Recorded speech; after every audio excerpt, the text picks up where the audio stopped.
Hello everyone, welcome back to our channel. This side Sakshi Pradhan with you all. I hope आप सभी बहुत अच्छे होंगे। आज हम स्टार्ट करने वाले हैं जेंडर इकोनॉमिक्स का अपना नेक्स्ट टॉपिक, जो कि है आपका conditions of women in India. तो जैसे कि इसमें सबसे पहला पॉइंट लिख रखा है आपका कि आफ्टर इंडिपेंडेंस, हमारी जब इंडिया आज़ाद हुई थी तो हमारी वुमेन ने काफ़ी ज़्यादा इंपॉर्टेंस गेन कर लिया था सोशल एंड पॉलिटिकल स्फीयर्स में, राइट। आप सभी को पता है कि जो हमारी वुमेन है वो स्टार्टिंग से ही अपने राइट्स के लिए फ़ाइट करती आई है, स्ट्रगल करती आई है। जैसे कि इसमें यहाँ पर पॉइंट लिख भी रखा है आपका कि women have been always fighting for their equality based on gender, job opportunity, rights physically and emotionally etcetera. Next point is your कि अगर हम बात करें कंडीशन की हमारी इंडिपेंडेंट इंडिया वुमेन के बारे में, तो उसमें श्योरली बहुत सारे चेंजेस होंगे। जो मेन चेंजेस था वो आपका हुआ था कल्चरल एंड स्ट्रक्चरल चेंजेस हमारी इंडिया में। सबसे ज़्यादा इंपॉर्टेंट जो चेंज हुआ था उसमें ये हुआ था कि अपॉर्चुनिटी दी जाएगी वुमेन को एजुकेशन के लिए, ठीक है। उसको एम्प्लॉयमेंट करवाया जाएगा, पॉलिटिक्स में इन्वॉल्वमेंट उसकी होगी। Next point is your women in the education field. ये मुझे बहुत ज़्यादा इंपॉर्टेंट लगता है। I think this is very important for your condition of women in India, because इसको बहुत ज़्यादा इग्नोर किया जाता था पहले के टाइम पे। जैसे कि इसमें सबसे पहला पॉइंट लिख रखा है कि आफ्टर इंडिपेंडेंस जो गर्ल्स एजुकेशन थी वुमेन की हमारी, उसको बहुत ज़्यादा प्रमोट किया गया, ठीक है, और वुमेन्स को अवेयर करवाया गया कि क्या वैल्यू हमारी एजुकेशन की है। Next point is your government ने बहुत सेवरल बेनिफिट्स वगैरह दिए हैं, जैसे कि आपका हो गया scholarships, loan facilities, hostel facilities etcetera. Next is your, इसमें बोल रखा है अकॉर्डिंग टू 2011 सेंसस। अगर हम 2011 सेंसस की बात करें कि इंडिया का जो टोटल लिटरेसी रेट था वो था आपका 74%। अगर वहीं हम वुमेन लिटरेसी की बात करें तो वो थी आपकी 65.46%। वो भी ग्रेटर देन थी 1991 एंड 2001 के सेंसस के अकॉर्डिंग। कितना ज़्यादा इंक्रीजमेंट हुआ था? 14.87%। हालांकि वहीं जो मेल की लिटरेसी रेट थी वो थी आपकी 11.73% थी। आप यहाँ पर देख सकते हैं किस तरीके से यहाँ पर वुमेन लिटरेसी रेट कितना पहले था और किस हिसाब से वो कितना ज़्यादा इंक्रीजमेंट हुआ है। Next point is your factors affecting female literacy rate. कौन से ऐसे फैक्टर्स हैं जो फीमेल लिटरेसी रेट को अफेक्ट करते हैं? जैसे कि इसमें सबसे पहला पॉइंट यहाँ पर ऑलरेडी आप लोगों को पता है कि हमारा जो इंडिया की जो लिटरेसी रेट थी वो 74% थी, और वहीं पर जो फीमेल लिटरेसी थी वो 65.46% थी। और आपने ये भी देखा 1991 की कंपेरिजन में किस तरीके से हमारा फीमेल लिटरेसी रेट इंक्रीज़ हुआ है। अब ये हमारे सालों साल इंक्रीज़ होता रहेगा through the various government benefits offered. बहुत सारे गवर्नमेंट्स ने जो ऑफर दिए हैं फ़ीमेल के लिए, उस कारण से जो हमारी लिटरेसी रेट है फ़ीमेल की वो इंक्रीज़ होती रहेंगी। नेक्स्ट इज़ योर, कौन से ऐसे फैक्टर्स हैं आपके जो फीमेल लिटरेसी रेट को डिक्रीज़ करवा देते हैं? जैसे कि हम देख लेते हैं इसमें सोशल डिस्क्रिमिनेशन, किस तरीके से सोशल डिस्क्रिमिनेशन हो रहा है। Next is your gender inequality. Next is your occupations of the girls in the domestic चोर, किस तरीके से घर के कामों में व्यस्त रहती थी गर्ल्स, किस तरीके से इनइक्वालिटी रहती थी हमारी सोसाइटी में जेंडर्स के लिए, और सोशल डिस्क्रिमिनेशन भी किस तरीके से यहाँ पर होता था। आप यहाँ पर पिक्चर्स भी देख सकते हैं कि किस इनइक्वालिटी यहाँ पर हो रहा है। नेक्स्ट पॉइंट इज योर, हम कुछ अब ऐसे रीजंस देख लेते हैं जिसके कारण हमारी जो प्राइमरी और मिडिल स्कूल लेवल है उसमें जो गर्ल्स है वो ड्रॉप आउट कर देती हैं, छोड़ देती हैं स्कूल्स को। जैसे कि आपका है कि कॉस्ट टू मच, बहुत ज़्यादा हैवी कॉस्ट होता था, कम इंटरेस्ट था स्टडीज़ में, वुमेन को बहुत जल्दी शादी हो जाती थी आपके, और रिक्वायरमेंट होते थे वुमेन के फैमिली बिजनेस में, घर के कामों में महिलाओं की रिक्वायरमेंट होती थी। तो इन सभी कारणों से जो हमारी गर्ल्स है primary and middle schools level पे वो ड्रॉप आउट कर देती है। ये कुछ ऐसे रीजंस हैं जिसमें हमारा इलिटरेसी रेट भी डिक्रीज़ होता है। नेक्स्ट पॉइंट अगर हम बात करें तो गवर्नमेंट ने बहुत सारी स्कीम्स इस्टेब्लिश किए हैं, वेलफेयर स्कीम्स जिसे हम बोलते हैं, जिसमें प्रमोट किया गया है वुमेन एजुकेशन इन इंडिया को। सबसे पहला इसमें पॉइंट है कि बेटी बचाओ बेटी पढ़ाओ, ठीक है। ये एक स्कीम है जो बहुत ही फेमस है, तो आप इसका लोगो भी देख सकते हैं। नेक्स्ट है आपका वर्किंग वुमेन हॉस्टल। किस तरीके से गवर्नमेंट ने अलाउ कर दिया है कि हॉस्टल से भी जो वुमेन है वो काम कर सकती हैं। Next is your support to training and employment programs. आप देख सकते हैं किस तरीके से यहाँ टेक्नोलॉजी से रिलेटेड यहाँ पर महिलाएं इन्वॉल्व हो रही हैं, उनको ट्रेनिंग दी जा रही है। नेक्स्ट पॉइंट इज़ जो महिला ई हर्ट, किस तरीके से यहाँ पर महिलाएं अपने हाथ से टोकरियाँ बनाकर बेचती हैं और कुछ प्रॉफिट अर्न करती हैं। नेक्स्ट इज़ योर नारी शक्ति पुरस्कार, अब से नारी को पुरस्कार भी मिलना शुरू हो गया है। Next is your women in the economics and employment fields. आप यहाँ पर देख ही सकते हैं कि किस तरीके से महिलाएं, एक जज भी है, एक कंस्ट्रक्टर भी है, एक डॉक्टर भी है और बाकी सारे फील्ड्स में भी इन्वॉल्व हैं। तो वुमेन अब हर एक फील्ड्स में इन्वॉल्व होती है, हर एक फील्ड में उसको एम्प्लॉयमेंट दी जाती है। नेक्स्ट अगर हम बात करें तो नेक्स्ट है हमारा वुमेन हेल्थ इज़ इग्नोर। ये भी बहुत ज़्यादा इंपॉर्टेंट पॉइंट है क्योंकि इंडिया में जो वुमेन की हेल्थ से रिलेटेड जितने भी इश्यूज़ होते थे उसको काफ़ी ज़्यादा इग्नोर किया जाता था। जैसे कि सबसे पहला यहाँ पर पॉइंट लिख रखा है कि वुमेन्स को काफ़ी ज़्यादा इंडिविजुअल्स हेल्थ प्रॉब्लम्स होते हैं जिससे बिल्कुल फ्री होते हैं मैन।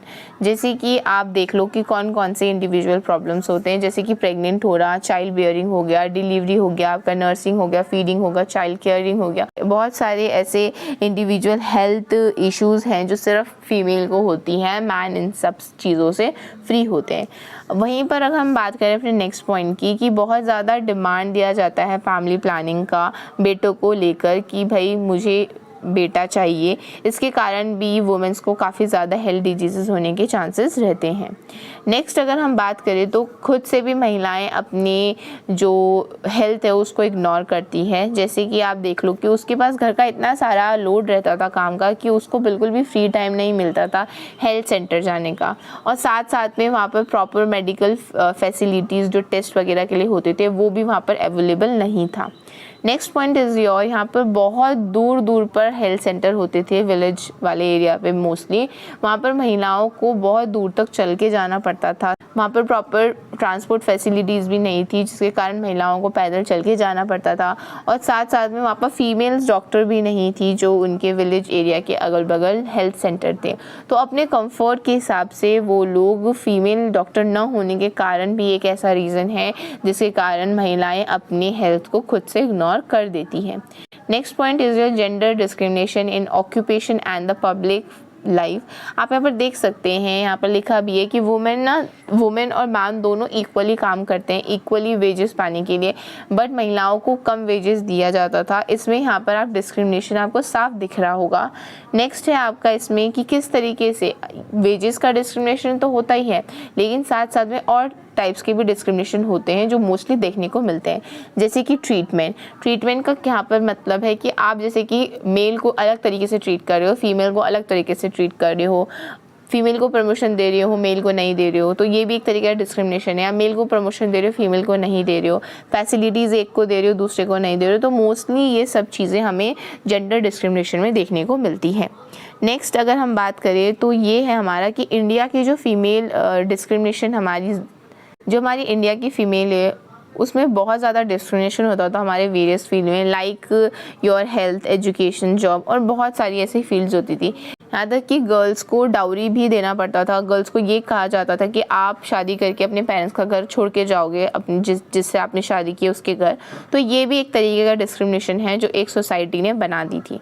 नेक्स्ट अगर हम बात करें तो राजस्थान पे ये सब चीज़ें बहुत ज़्यादा देखने को मिलती थी, हालांकि अभी बहुत सारे चेंजेस हो गए हैं। अगर हम बात हरियाणा स्टेट की करें तो उसमें जो गर्ल चाइल्ड रेशियो था वो बहुत ज़्यादा लो था। गवर्नमेंट के काफ़ी सारे स्कीम्स के बाद उन्होंने जब प्रमोट किया एजुकेशन ऑफ गर्ल्स को तो काफ़ी सारी इसमें चेंजेस हमें देखने को मिले हैं। नेक्स्ट अगर हम बात करें गैप की, अगर हम बात करें अभी तक जितना भी हमने पढ़ा है लिटरेसी रेट का लेकर, तो उसमें आपने देखा है कि किस तरीके से मेल की लिटरेसी रेट काफ़ी ज़्यादा हाई रहती थी comparison to female literacy rate. तो उसमें एक गैप आ जाता था, उस गैप के बारे में हम बात करेंगे। अगर हम बात करें अपने 6 to 11 एज ग्रुप के बारे में जिसमें आपका प्राइमरी लेवल आ जाता है, तो आप देखो कि 66 कंट्रीज़ में जो मेल और फीमेल की लिटरेसी रेट में गैप था वो था लार्जर देन द 10%, 10% से भी ज़्यादा था। अगर 40 कंट्रीज़ में देखें तो वो लार्जर देन 20% था। तो आप यहाँ पर देख सकते हो किस तरीके से यहाँ पर गैप आया है फीमेल लिटरेसी रेट में और मेल लिटरेसी रेट में। नेक्स्ट अगर हम बात करें अकॉर्डिंग टू योर 2011 सेंसस, तो यहाँ पर भी गैप के बारे में बात हुई है लिटरेसी रेट की। तो आप यहाँ पर देखो कि किस तरीके से मैन और फीमेल की लिटरेसी रेट में गैप था आपका 16.7%, ठीक है। वहीं अगर हम परसेंटेज में देखें कंपेयर करके, तो मैन की जो लिटरेसी रेट थी वो थी आपकी 82.14%, वहीं पर जो वुमेन की लिटरेसी रेट थी वो थी आपकी 65.46%। यहाँ पर देखो एक पॉइंट लिख भी रखा है कि about the 24.5% of the girls in the world are estimated to be the out of the schools compared to 16.4% boys। आप यहाँ पर खुद कंपेयर करके देख सकते हैं कि फीमेल की लिटरेसी रेट कितनी ज़्यादा डाउन है comparison to male literacy rate. Next point is your decline in the female population. किस तरीके से फीमेल पॉपुलेशन डिक्रीज हो रही है, घट रही है। जैसे कि सबसे पहला ऐसा पॉइंट है कि as per the census of the 2011 आप यहाँ पर देख सकते हैं कि इंडिया की जो पॉपुलेशन है वो कितनी है, 121.06 करोड़, और वहीं पर जो फीमेल है उसका कॉन्स्टिट्यूटेड सिर्फ 48.5% है। नेक्स्ट अगर हम बात करें अपने सेक्स रेशियो की 2011 के सेंसस के अकॉर्डिंग, तो यहाँ पर बात हो रही है नंबर्स ऑफ द फीमेल की इंडिया लेवल का, तो वो है आपका 943, ठीक है। और अगर हम रूरल एरिया की बात करें तो रूरल एरिया में है आपका 949, और अर्बन एरिया की बात करें तो वो है आपका 929, ठीक है। वहीं पर अगर हम group of the sex ratio की बात करें तो 0 to 9 एज ग्रुप में जो सेक्स रेशियो है वो है आपका 908, और अगर हम 60 प्लस एज ग्रुप की बात करें तो वो है आपका 133, वो है आपका 1033। तो आप यहाँ पर देख सकते हैं कि किस हिसाब से यहाँ पर ग्रुप वाइज भी आपके सेक्स रेशियो कितने हैं। और इसमें यहाँ पर ये भी बोला गया है, अगर हम सबसे ज़्यादा जो हमारी एक्टिव एज रहती है, ग्रुप एक्टिव एज है, वो है आपकी 15 to 59 एज ग्रुप, जिसमें इकोनॉमिकली अगर सेक्स रेशियो देखा जाए तो वो है 944। तो आप यहाँ पर देख सकते हैं कंपेयर करके खुद से मेल और फीमेल की सेक्स रेशियो में कितना फ़र्क है। नेक्स्ट इज योर, ये जो डाटा है वो है आपका 2020 का डाटा। इसमें क्या बोल रखा है कि जो मेल का पॉपुलेशन है वो है आपका 717.10 मिलियन, और वहीं पर अगर हम फीमेल की बात करें हमारी इंडिया में पॉपुलेशन की, तो वो है 662.90%। आप यहाँ पर देख सकते हैं कि किस तरीके से यहाँ पर मेल की जो पॉपुलेशन है वो अभी भी ऊपर है और फीमेल की जो पॉपुलेशन है वो अभी भी डिक्लाइन पे है। The percentage of the female population is 48.04% comparison to 51.96% mail population. अब यहाँ पर आपको परसेंटेज में बता दिया कि फीमेल की पॉपुलेशन आपकी है 48.04%, और यहाँ पर अगर हम कंपेयर करें मेल से तो वो है आपकी 51.96%। तो आप यहाँ पर देख सकते हैं कि अभी भी जो हमारी फीमेल पॉपुलेशन है वो किस तरीके से कम है कंपैरिजन टू मेल। यहाँ पे बोल भी रखा है कि India has the highest numbers of the exceeds male populations of the 54.20 millions, ठीक है। नेक्स्ट पॉइंट इज योर कि किस तरीके से अगर हम नेक्स्ट पॉइंट इज़ योर, अगर हम यहाँ पर वुमेन की इंडियन वुमेन की बात करें तो इंडिया में बहुत ज़्यादा रिस्ट्रिक्शन था और बहुत ही कम वुमेन के लिए सिक्योरिटी थी जॉब्स की वहाँ पर। मतलब इस सभी चीज़ों से बहुत सारे लॉ भी पास हुए हैं regarding to this issue, but fact तो यही है कि वहाँ पर कोई भी एम्प्लॉयर्स नहीं कंसिडर कर रहा था वुमेन को स्टेबल एम्प्लॉय करने के लिए, क्योंकि ये फैक्ट है कि यहाँ पर पैट्रियार्ची सोसाइटी है। यहाँ पर ये बोल रखा है ऑलरेडी, ये मान चुके हैं कि भाई वुमेन को शादी करके अपने पति के घर जाना पड़ता है, वुमेन को घर पे रहना है, वुमेन को अगर वुमेन प्रेग्नेंट हो जाती है तो वुमेन को अपने बच्चों का ख्याल रखना है। यही सब चीज़ें वुमेन के लिए बना रखी है सोसाइटी ने, इसलिए यहाँ पर जॉब सिक्योरिटी बहुत कम होती है वुमेन के लिए इंडिया में। अगर हम बात करें वहीं पर नेक्स्ट कि इसमें बोला हुआ है कि most parts of the country में अभी भी अलाउ नहीं किया जाता फ्लेक्सिबल वर्किंग आवर्स। अगर महिलाएं रात को बाहर निकलती हैं अपने जॉब्स के लिए या नाइट शिफ्ट देती है अपनी जॉब में, तो उसको वो गलत बोला जाता है, वो उनके लिए बोला जाता है कि वो सेफ़ नहीं है अगर वो अंधेरे में घर से बाहर निकलती हैं तो, ठीक है। अगर वो ये सब चीज़ों को इग्नोर करके निकलती भी है तो उनके करेक्टर्स में क्वेश्चन मार्क उठाए जाते हैं, जो कि बहुत बड़ा प्रॉब्लम है आपका वुमेन के लिए। उसको बहुत स्ट्रगल करना पड़ता है इन सब चीज़ों को लेकर। नेक्स्ट अगर हम बात करें तो इसमें कुछ ही महिलाएं ऐसी होती हैं जो अपने पर्सनल और प्रोफेशनल लाइफ को संभाल सकती है, बैलेंस कर पाती हैं। मैं इसमें एक सेंटेंस बोलना चाहती हूँ जो कि है, my respect goes out of such people because it's not easy being a regular working women in India. Thank you so much guys for watching it till the end. I hope आपको समझ में आया होगा।